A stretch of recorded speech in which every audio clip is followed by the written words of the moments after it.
The whole gambling community's gone to crypto just for a slew of reasons, not to mention that like pretty much everybody in the gambling community has known about Bitcoin too since like 2013, 14. Like, yeah. So I was getting paid in Bitcoin, you know, I mentioned that in the book in like 2013 or 14. That was like the best way to, that was pretty much like the only way to get it out of Macau. Yeah. So a lot of the gambling community probably got more rich off the crypto than the fucking gambling, to be honest.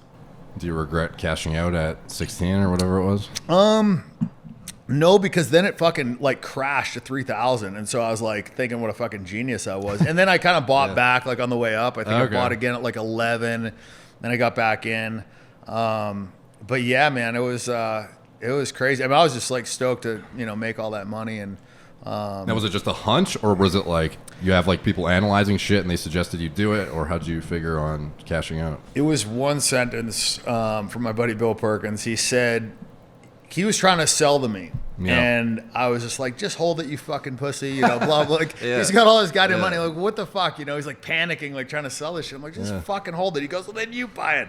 I'm like, I got a fucking enough. I don't want it anymore. He's like, if you're not a buyer, you should be at 17.5 or whatever the fuck it was. He goes, you should be a seller.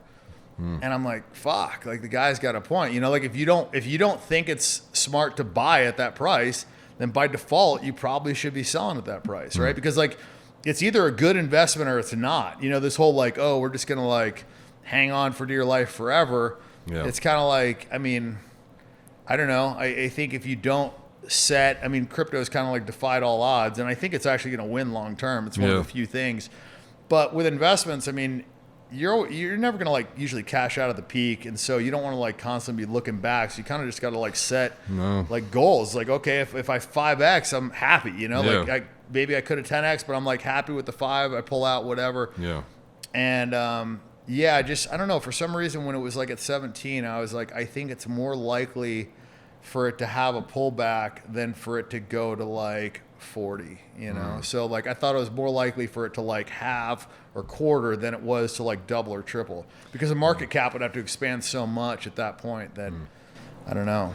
I always find it funny listening to people try to explain to me what I should or shouldn't be doing with crypto, though, because it's like no one really knows, I feel like. So they're like, oh, this shit coin, like you should have gone in on this. Or like people literally make coins called like fucking poo coin now. It's insane. And it's like, and I see people doing well.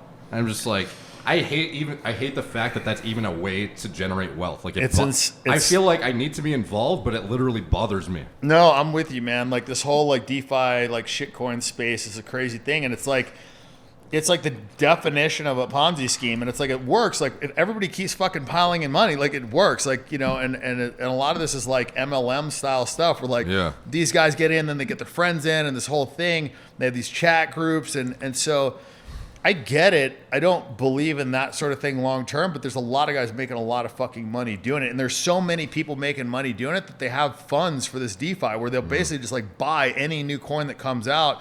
And it's like such a low valuation, and when all these people pile in, it's got no choice but to go up. And it's this whole thing, man. I don't know. It's kind of a crazy, like Bitcoin. I remember that came out. Like it made sense, right? Yeah. Like banks are a pain in the fucking ass. Wires take days. There's clawbacks. There's fraud. There's all this stuff.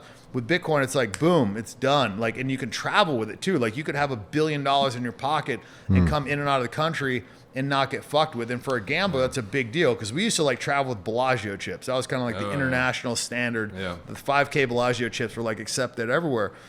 And then, crypto came along and it, kind of just replaced that. Because I remember like that was one of the reasons why you had to have a good reputation in poker. Is like I'd be in, I don't know, like fucking either Macau or you'd be in Monaco or whatever, and they just didn't have access to money. I remember some guy, just because I had a good reputation, literally loaned me $3 million.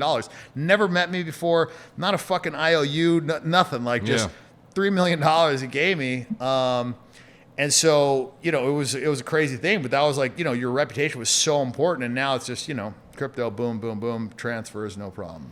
Yeah, so. I've been like highly considering hiring a shitcoin portfolio manager and just like, here's some money, and like watch Reddit and all the Twitter stuff and just jump into stuff where it makes sense and get out where it makes sense. But it's like, how many times you got to hear about somebody making 1,000 times their money? You know what I mean? Or like 1,000%, or it's like, fuck, man. I know. I was like you. I was like, God damn, this like can't continue, and it just like keeps continuing. You know? Yeah, and you almost feel stupid for having to involve yourself in it because it's like I know how to actually generate wealth with products that provide value to people rather than poo coins that just like inflate for zero logical reason whatsoever. And it's just like, I don't know. I don't like having to like wrap my head around putting money into it. Bro, my fucking cameraman has made like $25 million this year doing that shit. I'm just like, wait, what the fuck is going on? Like literally, I used to pay this guy like $5,000 a video, and he's like made $25 million this year. It's like so crazy. Is it easy to cash out of that stuff though? Is what I wonder. It depends. Like, so there's so many different things to it. Like some of them have marketing wallets, and they'll get a piece of the marketing wallet. Yeah. And what that does, it just spits out Ethereum. So they just get Ethereum, and Ethereum is, one of the most stable coins out there. It's like number 2 coin to Bitcoin. Yeah. And so, they get, that's pretty much just the same as getting cash. So they get like a percentage of everybody. So the way a lot of these new coins are is 10% of the sale, like 5% goes back into the marketing wallet, 5% goes back to like everybody that's holding, or however they want to split it up. But you basically just get like paid to hold these coins. And then every time you sell, you got to pay a little bit of juice. And like I said, some of that goes to the marketing wallet. So people that have a piece of the marketing wallet, they're just like making money every day, And so there's ways to do it actually like risk free. And then some of these guys, they get in like, in the early stage where the coin is, like 0.000001 cent or whatever. Yeah. Right. So they've got a lot of room to grow. I don't know, man. It's a fucking crazy space. Nobody wants to work anymore. Yeah. Everybody's lazy. So it's like, here's this new like gold rush, and everybody's just going in. And because everybody's going in, it works. It's like when everybody pulls out, like somebody's going to be fucking standing there, like without a fucking chair. But I don't know. What do you think of all the, I guess you probably know some of them personally. You probably have better insider info than I do. All these like NFTs getting hyped up by people who probably wouldn't be holding it otherwise if they didn't have the opportunity to tweet about it, make a video about it, be like, oh, I'm so into this project, it's the next best thing, and then it blows up because a bunch of their followers get in. It's a very similar concept, right? It's like if everybody wants, there's a scarcity and there's like a huge ethical dilemma around that where if you're willing to compromise your like followers essentially and be like, I'm gonna pull the rug out from you fuckers. Yeah, I won't do it. Like I got offered $3 million to promote a coin. I got offered $2 million to promote an NFT. Like it's fucking real money, dude. I'm shocked how many people who are rich already and have big social media followings that otherwise could compromise their integrity that they built up for years are willing to do it for like $1 million or something. I think a lot of people have very short memories, number one. Number two, I think some of these like do well. Like some of these NFTs like continue to do well. They're not all rug pulls. Like, I bought a CryptoPunk when I was in Amalfi, like, I don't know, man, 5-6 months ago for like 80-90K. It's worth like 500 now, like just, and I'm just like, it makes me wonder if guys like Gary Vee and like FaZe Banks and shit weren't always talking about it though, if it still would be. No, that's the thing, right? It's so much of this is hype driven, and if people keep talking about it, people keep making money and they tell their friends, and it's, it's a thing, man. Like, so, but it's no different than art, like a Jackson Pollock. I see a fucking painting where it looks like, I could have fucking like splattered paint on the fucking wall, right? It's $100 million. It's like, but it's $100 million because a bunch of motherfuckers want it, right? Yeah. So it's kind of a similar thing, like with art, right? Like, what makes something worth this? It's literally demand and supply, right? So the NFT space is no different. The difference between the NFT space and actual physical art is that, you could go mint 10,000 things, and pay some fucking guy in India to, just make these little JPEGs. Yeah. And now it's just like it didn't cost you anything. You basically like made it for free. And so... Did you see Logan Paul's like zoo thing or whatever, the zoo NFT? I've seen him do a lot of NFT stuff. I don't remember the zoo one. I won't ask for your personal opinion on it if you haven't seen it, but it's like basically whoever was in charge of it went on Shutterstock and like took a bunch of images of animals, like not their own, but just like random images, and paid the licensing fee, and then would like fuse like a fucking elephant to like a sloth or something, and then they'd call it like Slelephant and then sell it for like thousands of dollars as an NFT. I mean, dude, listen, nothing can be fucking more stupid than the rocks. The rocks are literally pictures of a fucking rock going for like $500,000. Oh, yeah, those ones. Like some little kid just like took pictures of a rock and like, boom, like $500,000. And it's like, I don't know, man, because it was like the OG NFT. That was like one of the first ones. And then I got a CryptoPunk. That was like one of the original ones too. Do you still have it? I do, yeah. I got nice. like bought one that looked like me or something. I don't know, just for the fuck of it. I don't know. My buddy Bill was like buying all these goddamn things. He's like, you should get one. I'm like, okay, fine, dude. Like, whatever, get me one. Do you know anyone who actually has like from what I understand, the eventual idea would be to have some sort of a way to display it in your home as if it's artwork down the line. So do you know anyone that has like a fucking like TV that just has all their rocks flowing through the screen and shit? I don't, man, but I'm sure there are like people imagine that do that. having a party and being like, yeah, check out my rock, dude. Yeah. It's a crazy thing. I got a buddy that has like a $90 million CryptoPunk or some shit. It's like an alien, you know, there's only like 7 or 8 of them, and he's like so proud of this thing, and he paid like $8 million for it like a while ago, and now he's saying it's like worth like 78. The whole thing seems crazy to me, dude. I don't know. Fuck, man. No, yeah. It almost makes me feel very not just ignorant, but like, I don't know, like an old, you know, just like an old man who doesn't want to accept shit, like, oh, the kids and like their stupid, you know, internet stuff. But it's like, this is what's working. So I know, man. I'm torn too. I'm like in the exact same boat as you, except for like I've been in this for a long time, just in a little different, right? Because the Bitcoin to me was different. The Bitcoin, the Monero, the Ethereum, like there was like a real function and use like for it. Monero you know? for me, I remember it was like the only coin that you could use on like the dark web or Yeah, something. nobody could trace it. I was like, well, obviously that's gonna be worth something. Yeah. You know? So I bought a bunch of that, I don't know, in like 2016 or something. Litecoin I got just because it was supposed to be like the lower fee, faster version of Bitcoin or whatever at the time. Yep. Not a lot of research went into my thought process, but it was kind of just like Bitcoin, Ethereum, Litecoin, some Monero. I got a few like random ones. Like there was like a token that Chris, who you talked to on the phone with me briefly, he told me to get into that basic attention token. It was like this hedge against censorship at the time, because it was like, I still actually get paid in basic attention token sometimes for like my YouTube videos, but I don't know, just like shit that sort of made sense, but now it's just like nonsensical. Yeah, man. I mean, everybody's a fucking genius when it works out, you know, and then you feel like an idiot when it doesn't. It's one of those things where, you know, we don't have a crystal ball, but it's crazy, man. I've seen some of my friends that are like fucking locked into this. Like they are like die hard. Like my buddy Bob, for instance, fucking guy's worth like 800-900 million right now. And I remember he had like 95% of his net worth in Bitcoin, like fucking all in. And I'm not talking about like a small amount, dude. Like this is like, guy had like hundreds of millions of dollars in it.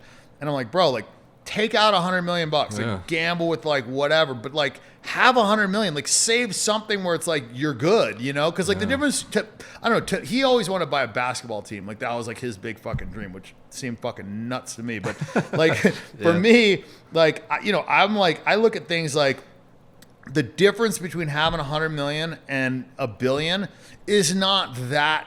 I mean, there's some nice things. Don't get me wrong. Like you could have the yacht, you could have a few more houses. Like you could kind of like never spend the money. Like don't get me wrong. There's benefits. Like I'm chasing the billion like everybody else, right? But the difference between having 100 million and having fucking zero, that's a lot bigger, right? Like we're talking here, and then to the billion is like here, right? So and the amount of effort you take to go from 100 to 1 billion. Yeah, and so it's like, you know, we have, you know, an example I like to use in gambling is like, you know, if you have $100 million net worth and somebody offers you 10 to 1 on a coin flip, like, do you take it? And to me, it's like, I'm never taking the flip, you know, because to me, it's like having 100 million, like I can make that worth more. Like it's enough to be okay.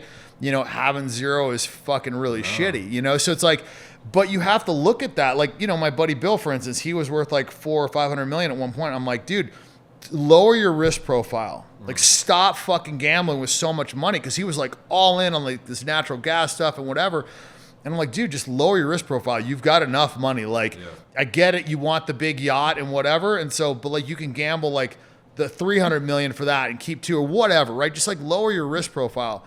And he fucking lost like 350 million of the 500, and I'm just like, dude, now you're like in a different spot, you know? And like the difference between the 500 and like getting to 800 or billion, it's like it's not that much of a difference in your lifestyle, but now it's like you have to recalibrate a little bit.